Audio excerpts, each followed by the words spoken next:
الشيطان الرجيم. بسم الله الرحمن الرحيم. يسبح لله ما في السماوات وما في الأرض، له الملك وله الحمد وهو على كل شيء قدير. هو الذي خلقكم فمنكم كافر ومنكم مؤمن، والله بما تعملون بصير. خلق السماوات والأرض بالحق وصوركم فأحسن صوركم وإليه المصير. يعلم ما في السماوات والأرض ويعلم ما تسرون وما تعلنون، والله عليم بذات الصدور. ألم يأتيكم نبأ الذين كفروا من قبل فذاقوا وبال أمرهم ولهم عذاب أليم. ذلك بأنه كانت تأتيهم رسلهم بالبينات فقالوا أبشر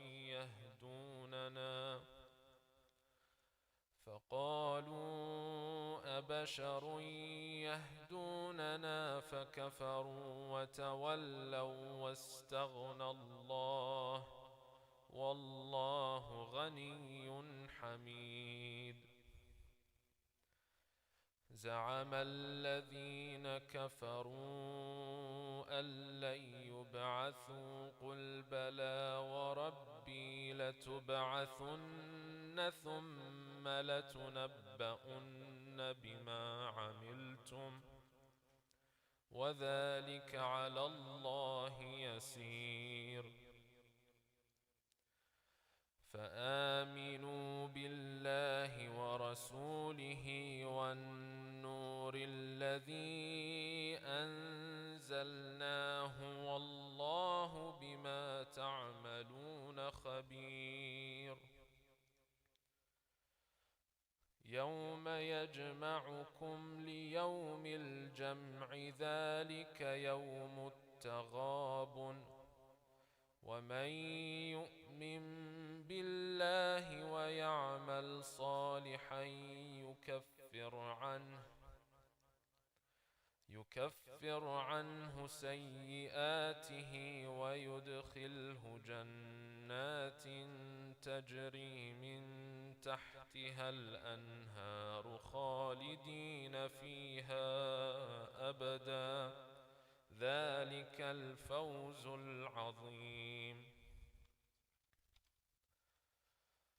والذين كفروا وكذبوا بآياتنا أولئك أصحاب النار خالدين فيها، وبئس المصير.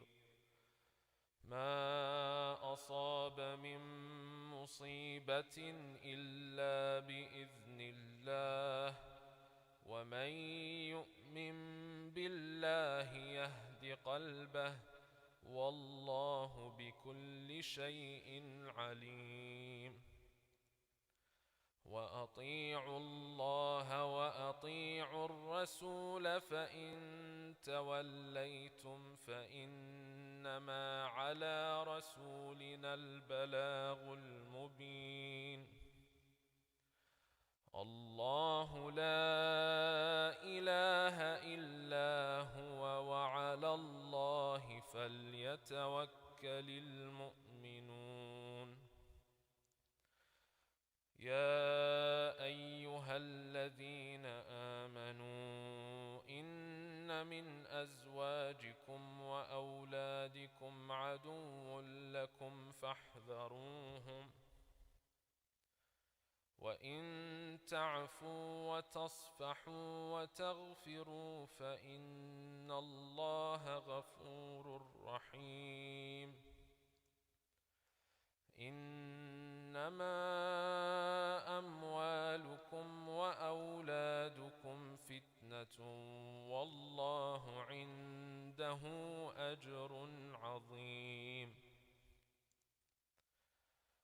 فاتقوا الله ما استطعتم واسمعوا وأطيعوا وأنفقوا خيرا لأنفسكم ومن يوق شح نفسه فأولئك هم المفلحون.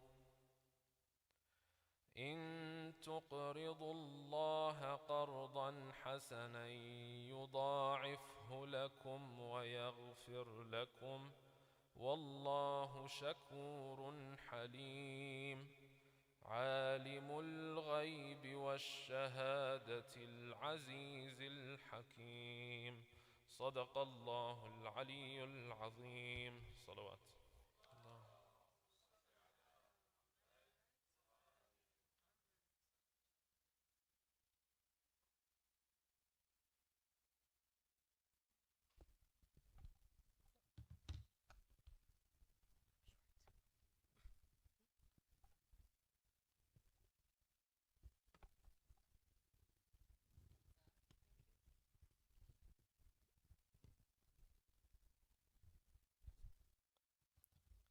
Assalamu alaikum, dear brothers and sisters. It is my honor to introduce our respected speaker for tonight's lecture on the importance of building strong, youth-centric communities in the light of our Islamic values. Berak Hussain is a registered psychotherapist and the founder of Serene Nafs Wellness. She holds a BA in psychology and a master's in educational counseling. Known as the Muslim counselor, Berak is a passionate and dynamic speaker on mental health, social justice, Islamic and women's issues, and poetry. Through her work, she bridges the worlds of psychology and spirituality, inspiring others to heal, grow, and empower themselves. So please welcome Hijiya Berak with a loud salawat ala Muhammad wa ali Muhammad.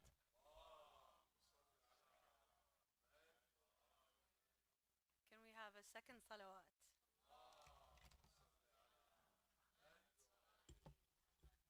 Third, in your loudest voices, hopefully people can hear and come, inshallah.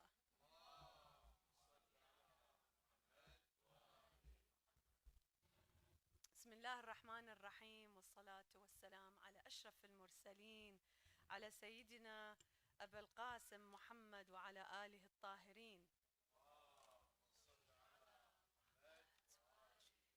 In his name I begin with the best of blessings. Peace and blessings upon our beloved Prophet Muhammad and his holy progeny. Assalamu alaikum wa rahmatullahi wa barakatuh. I want you to close your eyes for just a moment. Everybody close your eyes for just a moment. And picture this. The sound of laughter in the mosque hallway. The smell of lahma ba'jina right after the program, maybe. The excitement before a youth night. The rush to find is the energy that moves our community forward. Not just here at Ahlul-Beyt Mosque that's been here for 36 years, but this energy worldwide. I see the hearts that one day will lead this ummah or are already leading it. So you are not the next generation, as they say. You are this generation. You are today. So we sometimes think that leadership starts when we get older, when we have a title, or when we have a degree or a beard for a young man. But our history shows something very, very different. When Islam began 1400 years ago, who stood beside our holy beloved Prophet sallallahu alaihi wasallam?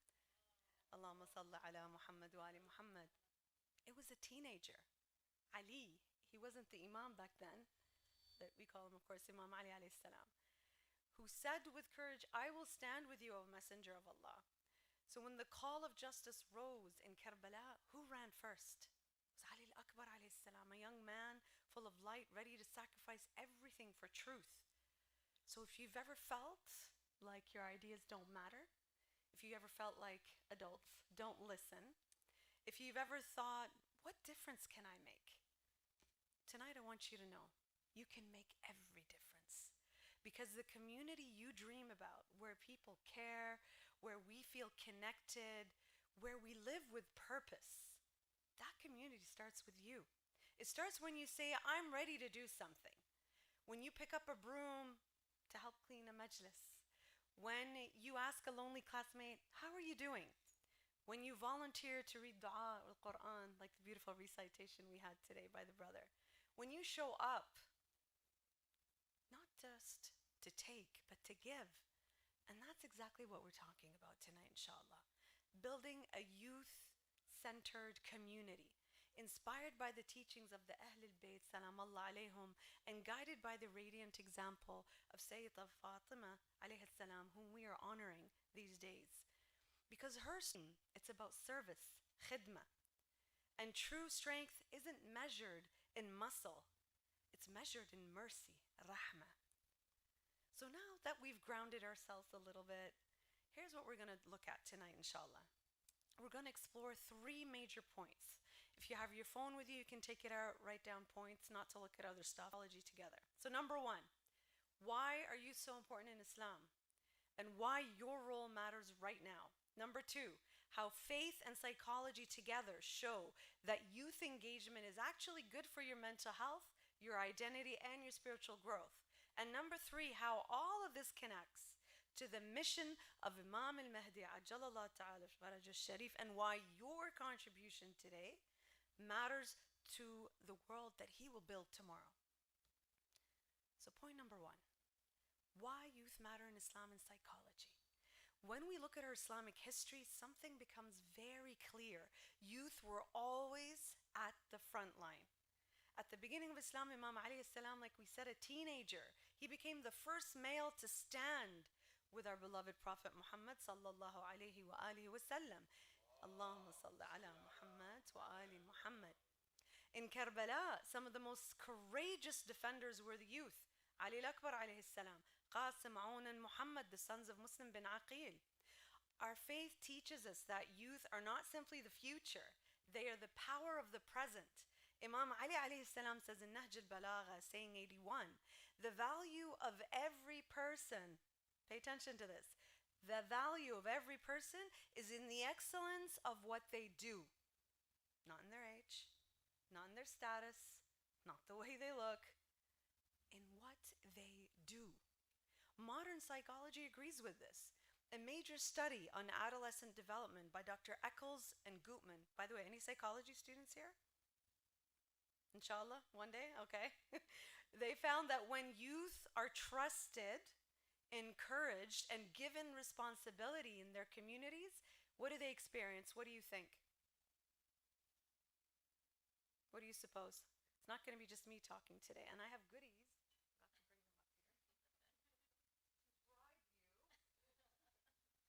From my most recent ziyarah to Iraq to answer. So what do you suppose this study showed? When the youth are trusted, encouraged, and given responsibility in their communities, what do you suppose happened to them?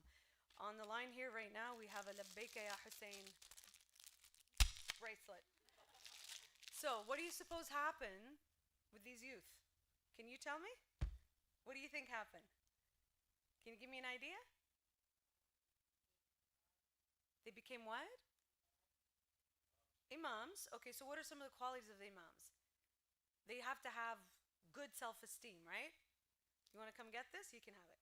Come have it. Come get it. Let's give him a salawat.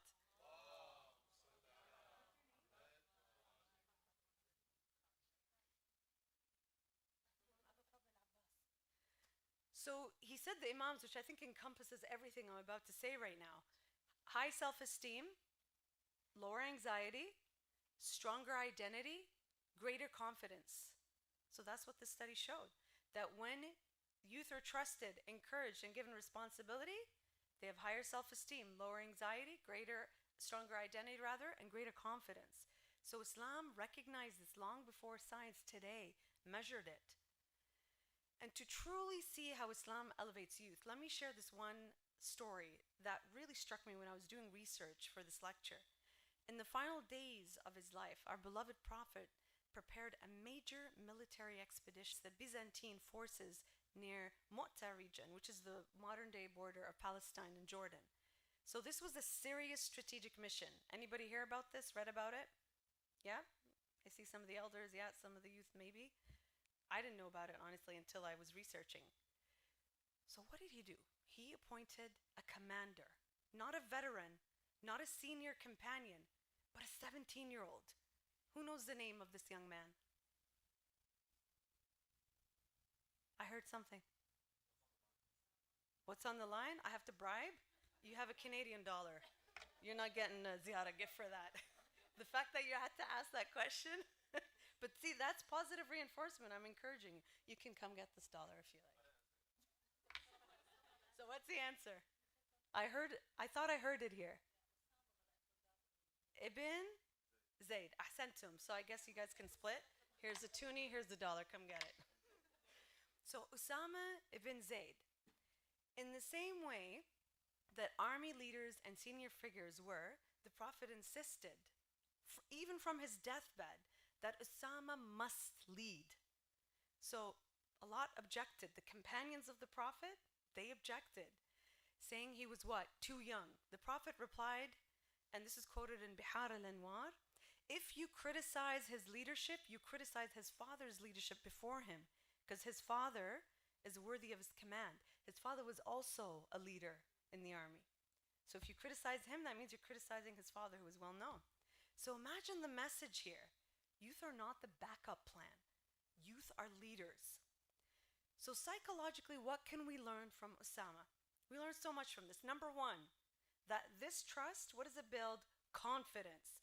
This is called in psychology the Pygmalion effect, where people rise when others expect greatness from them. Number two, responsibility. What does it create? Maturity. Youth grow when given real roles. Number three, courage is built through doing difficult and challenging things. So Usama, he didn't wait to feel ready. He grew through the role that he was given. Number four, leadership is about character, not age. Compassion, integrity, discipline. These make a leader, and a good one. So when the beloved Prophet appointed a teenager, Usama bin Zayd, to lead this army, he was teaching us that youth are capable, youth are trustworthy, youth are leaders. So what does this say about what you can do? Tell me. What does it say about you? What can you do? We can all be potential leaders, right? Absolutely. How else?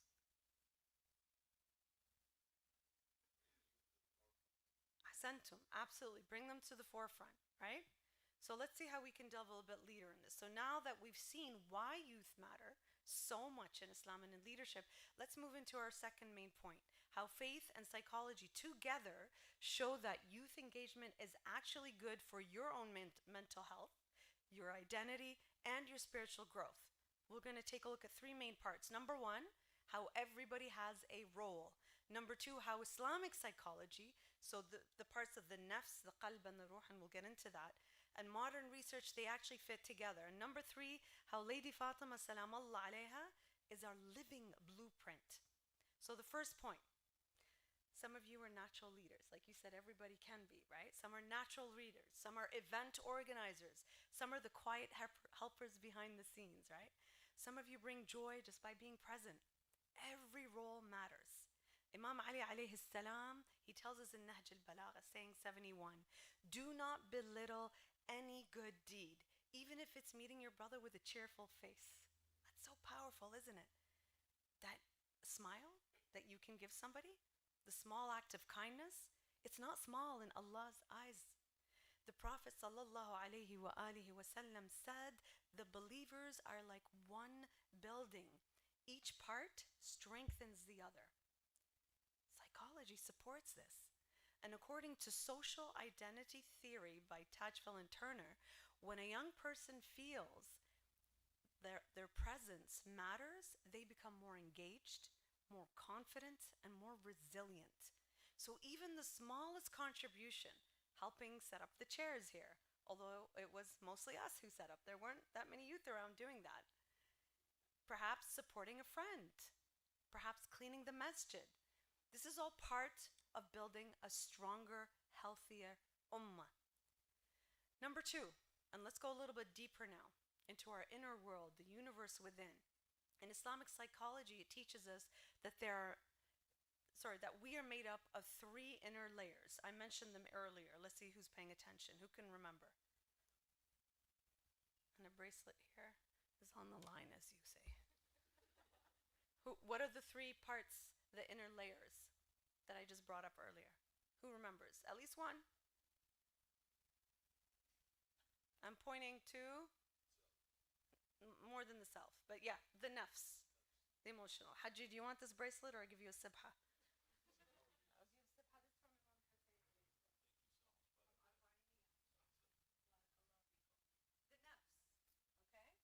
The nafs is the emotional self.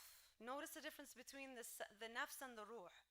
I was always interchanging them, but actually there's a specific definition for it. So the nafs is the emotional self with temptations and reactions.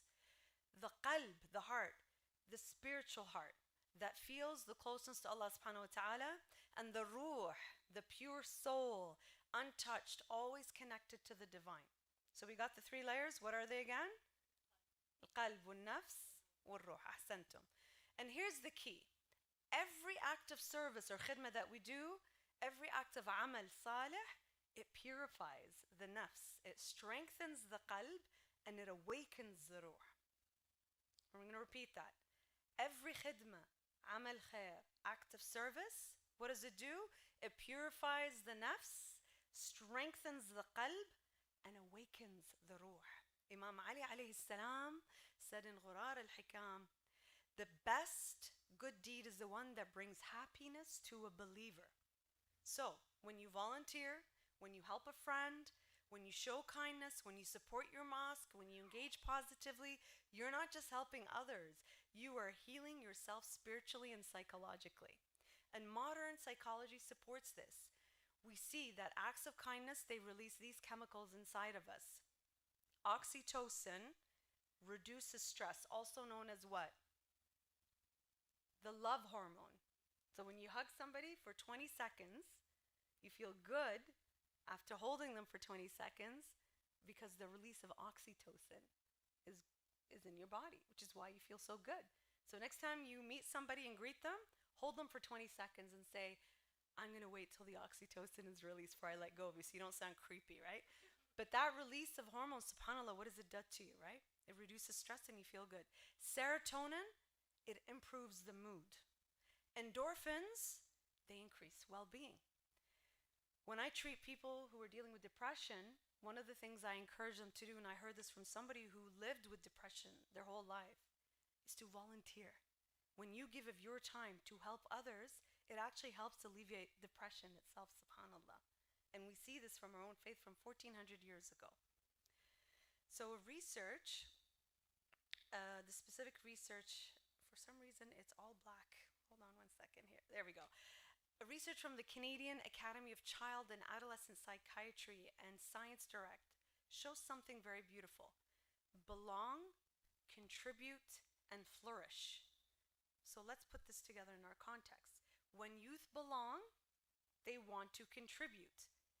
When they contribute, they flourish. Our faith has been teaching us this since Allah says in Surah Ali Imran, hold fast all together to the rope of Allah and do not be divided. This is Ayah 103. So what does this do? Belonging heals the heart, contribution strengthens the mind, and flourishing is the outcome. So Lady Fatima salam Allah alayha, we can call her the psycho-spiritual blueprint. When we turn to the luminous example of Sayyidah Fatima az-Zahra alayhi salam, she's not just a historical figure for us, but she is a living blueprint of psychology, spirituality, and human development. Lady Fatima alayhi salam is often remembered only for her suffering, which is what we honor during the Fatimiyat, right? But tonight, I want us to remember her strength, her voice, her clarity, and her psychological resilience. So let's look a little bit deeper into that. Imam Ali alayhi salam said about her, "By Allah, I have never angered Fatima, nor forced her to do anything. And she never angered me, nor disobeyed me even once." We've heard this many times. But let's look at it through the psycho-spiritual lens. This is a testimony of her emotional stability, her communication skills, and her mature interpersonal intelligence. She created a home environment where love, respect, and spiritual alignment were the foundation. Something every psychological model today says says that it is essential for mental well-being. This was a blueprint from 1400 years ago, but it's only today that we see this in our research. So modern psychology defines emotional regulation as the ability to stay calm under stress, to respond thoughtfully rather than react impulsively, and maintain inner balance during difficulty, and hold space for others' emotions without collapsing under your own emotions. Lady Fatima, she mastered this. Think of some examples from her life. The pressures of daily poverty, because there wasn't much pleasure in her life as she lived a very modest life, right? She never let frustration or hopelessness dominate her character. Number two, the death of her beloved mother, Lady Khadija alayhi salam, at a very young age. We see that an attachment loss that psychologists today consider something very destabilizing if a child were to lose their mother at such a young age, right? And number three, the constant threats, the economic boycott, the Muslim ban that they experienced back in the day, and the persecution faced by the Prophet's family. So despite these hardships that she saw in her young life, she becomes known as Al-Zahra. Al-Zahra, the radiant one. We've heard this, right? Radiance in what? Radiance in the face of adversity. And this is the definition of emotional resilience. And resilience research by Dr. Ann Maston calls this ordinary magic. The quiet, powerful ability to stay steady during chaos. Lady Fatima alayhi salam, she embodied this long before psychology articulated it. So, within Islamic psychology, these concepts, we talk about the nafs, the part of us that craves, reacts, gets injured, right? The qalb, the spiritual heart that connects us with Allah subhanahu wa ta'ala, and the ruh, the divine soul that is pure, steady, and luminous. Lady Fatima represents the human being whose nafs is under control, whose qalb is stable, and whose ruh shines through her actions. Imam as-Sadiq alayhi salam said, and I know you've heard this before, but let's look at it through the psycho-spiritual lens that we're exploring tonight. Fatima was called Al-Zahra because when she prayed, her light would shine the inhabitants of the heavens. Have you heard of this before? You've heard of this quote?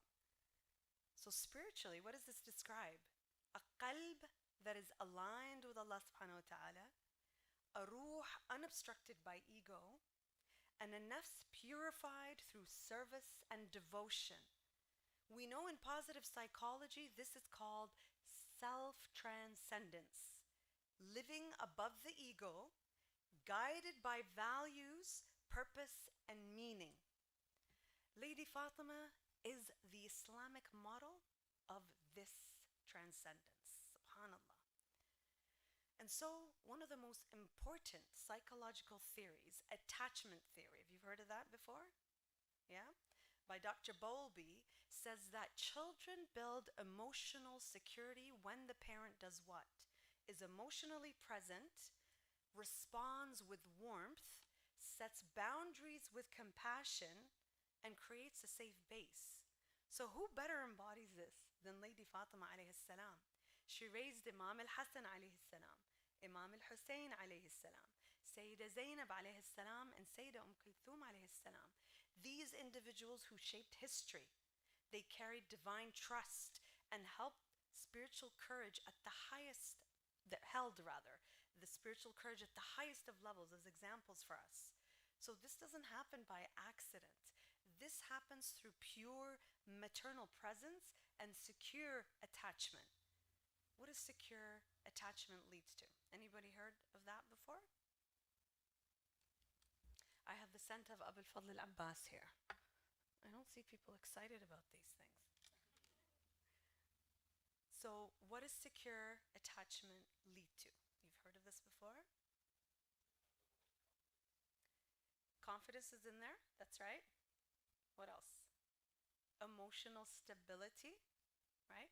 Moral courage, a healthy identity, and the ability to stand for justice. So that's what a secure attachment can lead to.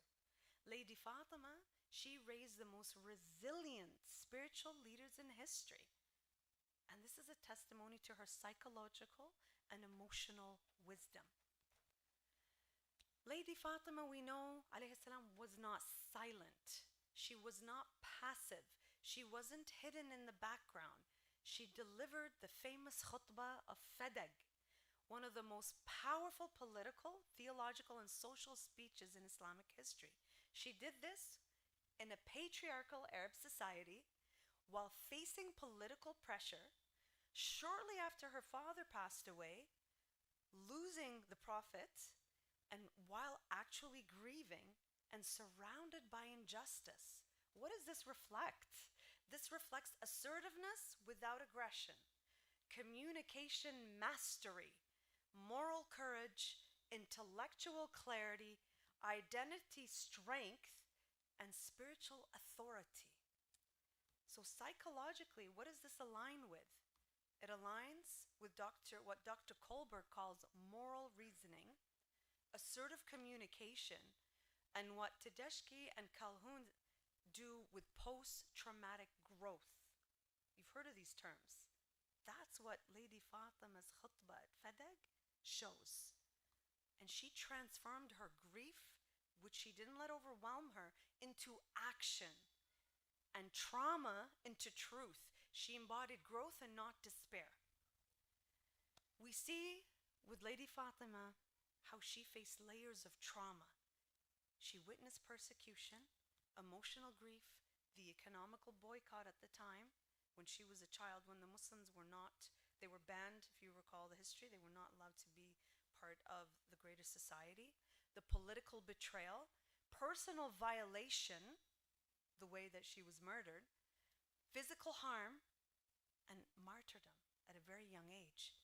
Yet she did not allow this trauma to break her identity. Instead, she used dua, dhikr, patience, sabr, resilience, tawakkul, justice-seeking qiyam, and service khidmah as tools of healing and empowerment. Trauma research by Dr. Folk shows that resilient individuals use meaning, connection, and purpose to survive hardships. Fatima alayhi salam teaches us Islamic trauma intelligence, if you think about it, right? The ability to stand with dignity even after the world tries to break you.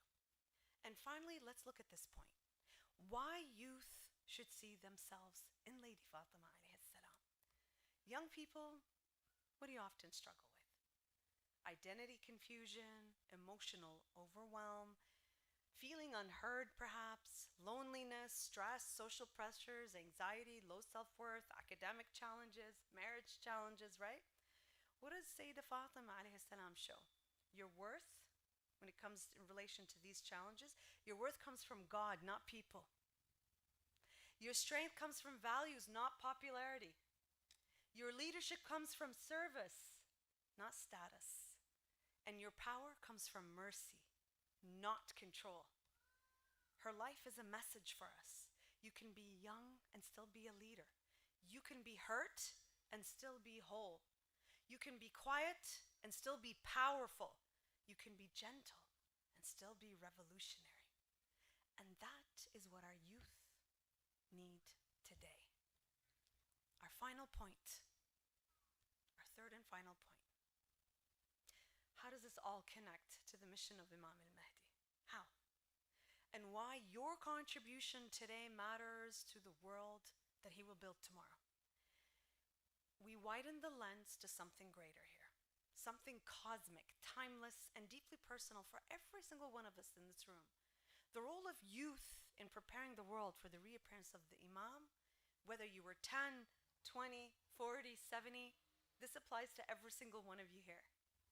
Because preparation, it's not about age, it's about the readiness of our hearts. Imam Ja'far as-Sadiq alayhi salam said that when our Qa'im rises, the youth will rush towards him. They will not fear blame for the sake of Allah. So, youth rushing towards him. What does that mean? It means courage. It means clarity. It means sincerity, purity of the heart, the spiritual hunger, emotional fire, commitment to justice, and willingness to sacrifice comfort for truth. These are spiritual qualities, not age qualities. You can have the heart of youth at 12 or 82. Modern psychology tells us that when young people and adults anchor themselves in a larger purpose, they become what? More resilient. A lot of things we mentioned already. More helpful, more disciplined, more emotionally stable, more spiritually grounded, and more capable of withstanding hardship. And this comes from the work of Dr. Viktor Frankl. Anybody heard of him? Write down his name. Look him up. Dr. Viktor Frankl, in his book Man's Search for Meaning from 1946, he's one of my favorite psychologists whom I studied both in my undergrad and my graduate studies. He is also a Holocaust survivor, and he contributes by combining faith and psychology together, which transcends all religions. He says that when a person has a why, a reason, a mission, a purpose, they can survive almost anyhow. So when you have a how, you can survive anyhow. So what greater why could there be than helping build a world of justice for the awaited Savior? People imagine that preparing for the Imam is something grand, huge armies, global movements, big speeches, right? But that's not the beginning. The beginning is how you treat people, how you speak, how you serve, how you forgive, how you show mercy, how you stand up for the weak, how you clean your hearts, how you build unity. Allah in Surah Al-Hajj, Ayah 42, says, those who, if we establish them in the land, maintain prayer, give charity, enjoin good, and forbid evil. This is the foundation of Imam Mahdi's world. Prayer, charity, goodness, integrity, service, all things that youth can lead. So, a heart ready for the Imam is what? It's emotionally regulated. It is spiritually nourished, compassionate, justice-seeking, patient, brave, humble, and connected to the community. This is Islamic psychology. A purified nafs, a strengthened qalb, and a ruh aligned with its purpose. So, we prepare for the Imam not by waiting, but by becoming someone who walks with Allah when no one is watching. By becoming someone whose kindness is a reflection of Lady Fatima alayhi salam. By becoming someone whose courage resembles Imam Hussain alayhi salam. By becoming someone whose resilience mirrors Sayyidah Zainab alayhi salam. This is Mahdawi work. I like to use the term Mahdawi. Why? And this is what we talked about tonight. Building a youth-centric community. It's all part of that mission. Because the Imam will rise through communities that are what? That are healthy, that are compassionate, united, emotionally strong, spiritually intelligent, youth-empowered, and psychologically stable and strong. Most importantly, youth-empowered. And this starts with us. As we close this discussion tonight, I want to leave you with 5 powerful truths. You writing this down? You keeping note? And then I'm going to ask you a few questions for your heart, no matter what your age is. So, number 1, youth are the heart of the ummah. My dear youth, your presence is power.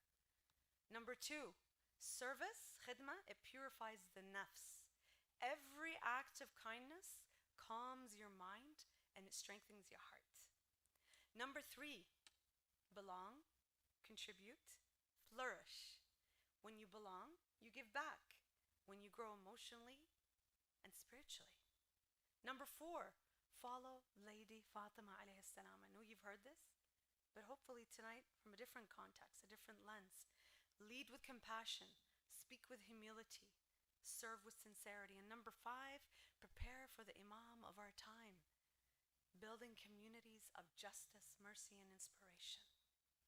Now, reflection for everybody here, every soul in this room.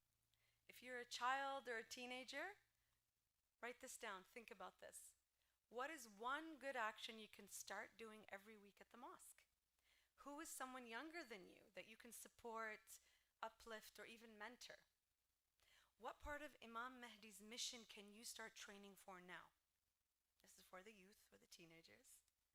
If you're a young adult, reflect on these questions. How will you use your courage, creativity, and energy for your community? What gift, talent, skills, abilities has Allah subhanahu wa ta'ala given you? And how will you use it for the Imam of our time? Number 3, where do you need to purify your nafs to become more spiritually stronger? If you're a parent in here, how can you nurture your children with love, patience, and emotional intelligence of Lady Fatima alayhi salam? Are you creating a home where faith grows naturally and joyfully? How can you support the mosque in empowering our youth? If you're an elder here, what wisdom can you pass down to strengthen the next generation? How can you help create a mosque where youth feel safe, valued, welcomed, and empowered? Because this is the youth that's going to take over when your time comes to leave this world. Who's going to continue the work that you've established 36 years ago in this center and any center around the world? And what legacy of faith as our elders and service do you want your community to remember you by? Finally, for every heart present here tonight, regardless of age, what is one small change you can make this week to become a better servant of Allah? What relationship needs your compassion or repair? What part of your heart needs healing? How can you begin that healing with Allah tonight? And finally, if the Imam appeared tomorrow, would he see your heart aligned with his mission? Would he see your heart aligned with his mission? We end this tonight, inshallah, with these reflections and a short dua. Put our hands together, or you can hold the next person's hand next to you as a unity. I know it sounds cheesy, right? Yeah, but no, do it. Hold your hand if you like. Brothers on this side, hold each other's hands. Open your hearts. If no one's near you, maybe put your hand back. Yeah, togetherness. Yeah, absolutely. Why did Imam Ali alayhi salam put his hand in the water?